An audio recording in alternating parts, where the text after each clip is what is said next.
Hello and welcome to News. It's called Gaming Weekly. Yes. Like the first episode of Gaming Weekly. Right, like the industry we work in, the name is ever changing. Yeah. So after a month of intense title deliberations, here we are, and only a few rapidly healing stab wounds to show for Oh it. boy, they're not really healing very well. I'm bleeding everywhere. That title beats our runner-up at least, which was... Inside Gamely Fix. Did we ever come up with that, Lawrence? Came up with a lot of bad ideas. It was on the short list. Okay. Wow, that was a really, really long short list. It's really just not as snappy. It doesn't exactly roll off the tongue. Yeah, whatever, it's settled, and we're back in the game journalism saddle. Here we are, we're riding that game journalism horse. So as you look at Bruce gesturate strangely, you're probably wondering, what does that mean exactly? Well, it's not too complicated. We just re-upped our games journalist certifications. We didn't do that. No. We'd never had a certification to begin with. No, that means now that we are legally empowered by the state of California to deliver gaming news every week to you guys. We're not. But it's all right, we're still doing it. Now- What did I pay $20 for? It's just us talking about the industry and dick jokes. Right, so, it's really easy. Just with a little bit of ramen flavor on there for you. But it's oh so much more than just gaming news. For the full details, Lawrence in the game zone, what's going on over there? Lawrence? This is my wonderland. Yes, welcome to Gaming Weekly. So here's the idea. Since it's a weekly production, that means we have time to develop stories that break during the week. That means reaching out to people, doing interviews, requesting comments, doing a lot more than just reading Reddit threads, which is what a whole lot of games journalism amounts to these days. Also, yeah, gotcha. Got 'em. Fucking gotcha. There's Got gonna 'em. be a whole lot of gotchas. Boom got gotchas. It's also streaming live right now, or if you're watching on YouTube, it was streaming live, so make sure to check that next week. But that means interactivity. So for some of this preview stuff, for some of these stories, we can actually answer your questions live or address them, provide additional clarification, as opposed to just seeing your trolling ass shit in the comments after we record. Also, it's going to be more than just news. We're going to have reviews, previews, opinion pieces, op-eds, video essays. It's all going to be pretty truncated. The idea is that this will be the collection of all the work we do. And if you want to see the full form stuff, you can click out. We'll have all links and comments and stuff. This is your hub, though. It gives you all a little taste of everything. It's just like a circle of guys, and you just get to sample every little one of them. Well, hold on, Alana's in there too. Yeah, Alana's not a Guys dude. it's 2018, Bruce. Okay. Guys is no We longer say gender. peoples. Understood. Dudes, We welcome to the dude zone. already got a different show Yeah, like we that. have- Anyway, we don't have like a graphics package or anything like that. know. There's no lower thirds. I guess how will people know who we are? Wait, hold on. Omar is getting a graphic from UPS. That's the way they come in, through the mail. So hold on, hit that graphic there, Omar. Let's see what it looks like. I don't actually have a He graphic. doesning have one. Okay, I was about $30 down the drain. You know what? We spent $30 on nothing. The joke still works. Okay. Anyway, no one said journalism was easy, but you know what is easy? Staring at throbbing horse balls in Red Dead Redemption 2. That's right, Gross. we got to play it. Wow, man, I wish I could have seen those balls. Let's not waste any time. Alana, get in here. We'll trade mics. Here, I'll give you this. You guys gotta do this. Yeah, so Alana and I got to play around about 3 hours of Red Dead 2, and it is a lot. All 8 of Rockstar Studios work together to deliver on 3 promises they say they've been aiming for since Grand Theft Auto 3. Seamlessness, powerful stories, and to have them feel like locations to visit as much as games to play. And I think they nailed it. To paint a picture, Adam, you started out by arguing with a random NPC on horseback, which is a thing you can do now since NPCs all react to you kind of based on context, based on where they are, where they're going, if they remember you from a previous interaction, and how you talk to them, which you have the option of selecting. You can kind of like escalate or de-escalate a conversation or just walk away, but they always have different things to say. Yeah, they all just kind of naturally exist in the world. Most of them even have jobs that they'll actually go to. But after arguing with a couple of people on the open road, I saw some smoke on a hill nearby that I figured I would go check out. So I walked up there, found a guy camping. Again, this is all context-based, so there's no guarantee that the same guy will be there in your game. And then I burned him. I burned him real good. I really just whipped out my revolver, I shot him, and then I dragged his body onto a campfire just to see what would happen. And he burned. Like, the body like burned. It was cool. I like how you were impressed. Meanwhile, I was just over the side, terrified, watching you do this to this nice man. But then you went and you hit him on the side of a mountain, went back down that mountain with your horse, broke its leg on the way down because you were clumsy as hell, so had to use some kind of horse tonic to heal it, which was extremely stressful. Yeah, like a steroid or something, but it's all fine because I did that, and yeah, the horse is fine. But that led me to going into town, where I took a very nice bath, which cleaned off all that blood and mud, so pedestrians didn't realize I was up to anything bad. But then I got a haircut, I mean, it's fine. I'm not a psychopath. You got to look good. I got a cool little mustache. It was nice. It was actually. Yeah, but that's just another example of how detailed the game is. You've probably already heard about this, but your hair now has to grow. It's kind of a real-time-ish thing in order to cut it shorter. So it's not like GTA Online or GTA 5, where you get your hair cut and they would just spawn hair.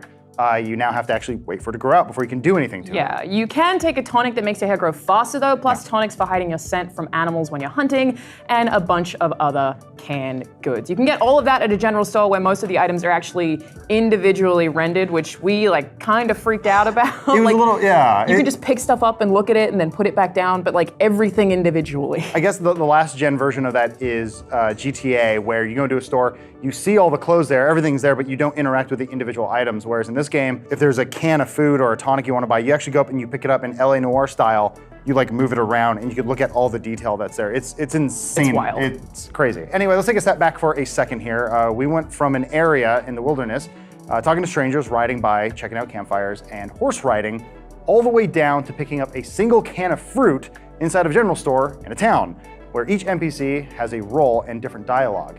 And that was a really small chunk of what we managed to do. Just think about that. Yeah, the detail is incredible to the extent that I think Rockstar has probably had trouble even marketing this game. There's so much to do, so much detail in all of it, and the whole thing looks so cinematic that when you're watching trailers, it's hard to fathom how much of that is actual playable video game. And the answer is pretty much all of it. Yeah. There were rumors that you can remove your HUD and NPCs will then give you more directions than they would normally if you had your HUD visible. Those actually aren't true. Basically, it's just if you have your HUD off of the screen, people seem to be noticing NPCs giving you directions more, but they will always give you directions. Yeah, and then also turning the HUD off and on was one of the easiest things to do. It was just a button. It was basically, you hold down the D-pad and then it gives you a selection on the right side of do you want a big compass, small compass, or no compass at all? And or it's a mini map or a compass. You can also pull out a compass for northwest, southeast, whatever. Yeah. I don't know why I said it that way. Chat's asking if it's 60 FPS. Could you tell?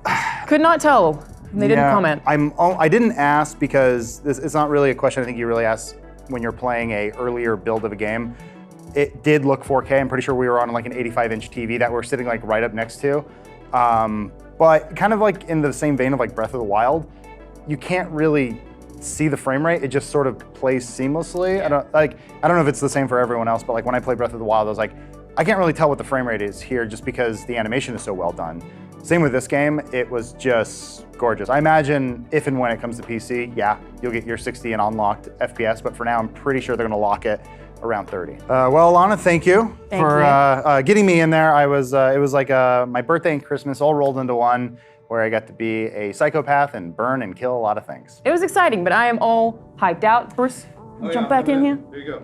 It's good to have someone fresh in because we got a pretty big story coming up. Rooster Teeth's buying Chipotle? No, close. Microsoft might be buying Obsidian. Huh? Obsidian, they made Alpha Protocol, Fallout New Vegas, Oh, okay. South Park, The Stick of Truth. Wait, what?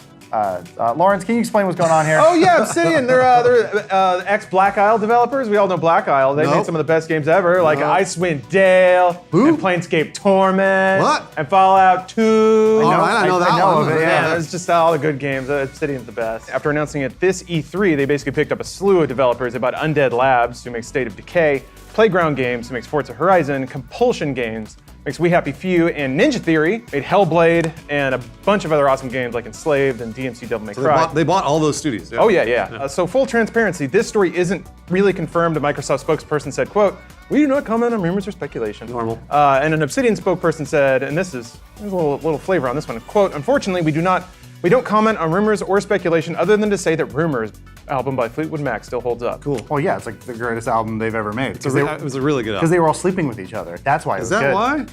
Yeah. Is that why this is good? It's all true. Because we're all sleeping with each other? That's been going on for years. I don't know, this kind of comes at an odd time since just last year, Obsidian announced that it's developing a new RPG that would be published by Private Division, which is part of 2K. Interesting. It could mean Microsoft buys that contract or not. We Happy Few was published by Gearbox, just as planned. Yeah, when Kotaku contacted Private Division, they said, quote, "While it is not our policy to comment on rumors or speculation, we look forward to publishing the upcoming RPG from Obsidian Entertainment and remain confident in the team there to deliver an outstanding game. Input. Yeah, translation, we gonna get paid, sucker. Yeah, it sounds like they are. Yeah, from the sounds of it, Microsoft is going to acquire Obsidian in its current state while allowing it to satisfy its current business obligations, which makes total sense. Yeah, believe it or not, Microsoft has a history of being surprisingly lenient in that regard. For example, Minecraft supports crossplay between Nintendo Switch and Microsoft Xbox. Because of that. Yeah, Because of that. always that. That thing. Always that. Yeah, and if you want to throw it way back, Rare developed Viva Pinata Pocket Paradise on Nintendo DS back in 2008, which was published by THQ, RIP, well after they were acquired by Microsoft in 2002. Oh yeah, so what's the deal? Is nice guy Microsoft just dumping sacks of money on developers, Lawrence? Yeah, it actually sounds like that's exactly what's happening. Yeah. And it might be working. Forza Horizon 4, which just came out,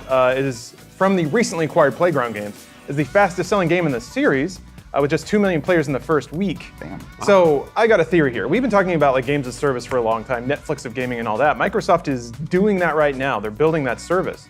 They're buying all these developers because also at E3, they made the promise that all first-party games, all Microsoft Studios games, will hit Game Pass day and date. That's Sea of Thieves, that's Forza Horizon, and that's any game all of these dev studios make. So to me, they're channeling money into all the projects that make Game Pass an unresistible deal, and there's a reason for that too. So I got some numbers for you.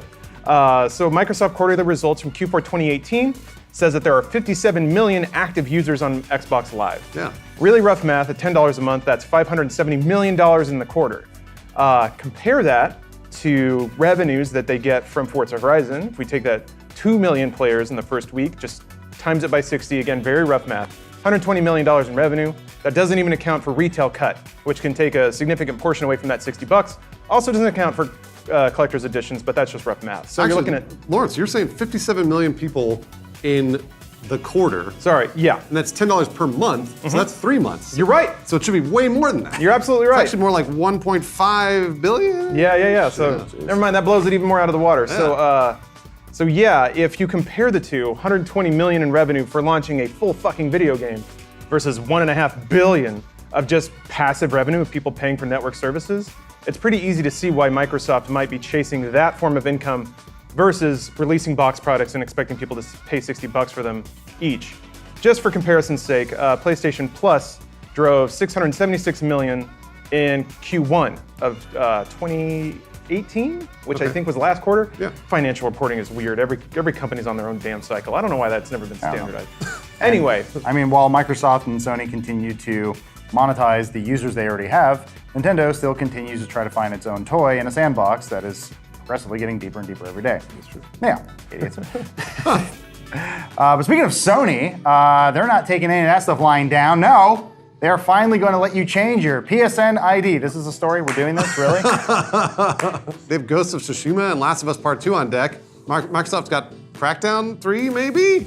There's that Halo Infinity. Battletoads? That Gears of 5. might be next holiday. Battletoads? We'll see. Yeah, remember Battletoads? I mean, I remember it, yes. Dun, dun, dun. Is that the theme? Hey, we gotta get our spirits back up, and what better way to do that than to blindly place hope that a sequel to a really old game is happening for pretty much no reason? Yeah. That's right, Bruce. Rockstar finally listened to all of my tweets and decided to make Bully 2. Did you like Bully? I didn't know you tweeted them every day. You can kiss boys. Every single day. Maybe not. This is a pretty spicy rumor, but it's a rumor nonetheless. Don't believe everything you read on the internet, folks.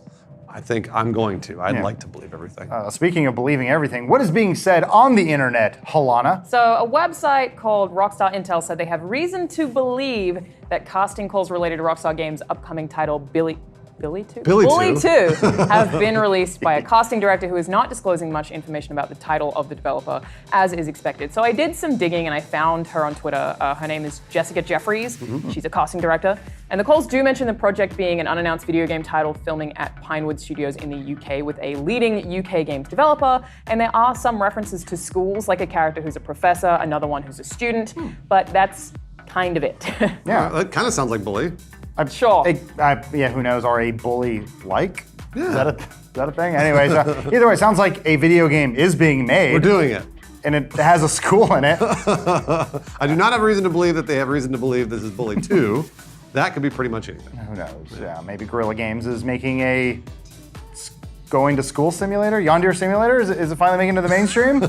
Did we do it? Though I guess Bully 2 has been rumored before. How long ago was that? Like 5 years ago? It's like every year. Yeah, it's like every year, right? Yeah. With some concept art that people tend to assume is from the game leaking last year from Twitter user Bully2Info. These are websites? Okay. Oh no, there's a Twitter account, never mind.